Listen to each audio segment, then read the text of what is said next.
Hello, price Lord. தேவனுக்கு மகிமை உண்டாவதாக. இன்றும் நாம் ஒரு காரியத்தை பார்க்க இருக்கிறோம். ஒரு மனுஷனுக்கு இரண்டு விதமான தோற்றங்கள் இருக்கிறது.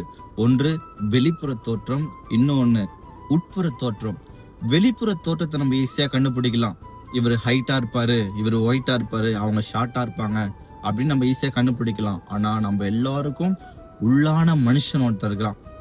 அந்த உள்ளான மனுஷனை நமக்கும் நம்மை உண்டாக்கின தேவனுக்கு மட்டும்தான் தெரியும் நம்ம எப்படின்னு சொல்லி. அந்த உள்ளான மனுஷன்ல நம்ம ஸ்ட்ராங்கா இருக்குமா இல்ல வீக்கா இருக்குமா? நம்மில் அநேகர் ஏதாவது ஒரு காரியத்துல வீக்கா தான் இருப்போம்.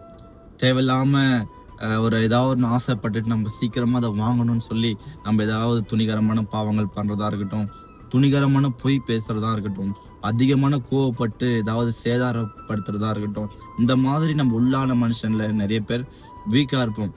உள்ளான மனுஷன்ல நம்ம எப்படி பலப்படணும் அப்படின்னு சொல்லி எபேசியர் 3ஆம் அதிகாரம் அதன் 16ஆம் வசனம் இப்படியாய் சொல்லுகிறது. நீங்கள் அவருடைய ஆவியினாலே உள்ளான மனுஷனில் வல்லமையாய் பலப்படவும். ஹல்லேலூயா. தேவனால மட்டும்தான் நம்ம உள்ளான மனுஷன்ல பலப்பட முடியும். நம்ம உள்ளான மனுஷன் நம்ம ஸ்ட்ராங்கா இருந்தானா நம்ம எதற்குமே பயப்பட வேண்டிய அவசியமே இல்லை. நம்ம எவ்வளவு பிரச்சனை வந்தாலும் நம்ம ஸ்ட்ராங்கா நிற்போம், தைரியமா இருப்போம். நம்ம தைரியமா இருக்கணும் அப்படின்னு சொன்னா உள்ளான மனுஷன்ல பலப்படணும். அந்த உள்ளான மனுஷன்ல நம்ம எப்படி பலப்பட முடியும்னா தேவனுடைய ஆவியினாலே, தேவனால மட்டும்தான் நாம் பலப்பட முடியும். ஹல்லேலூயா.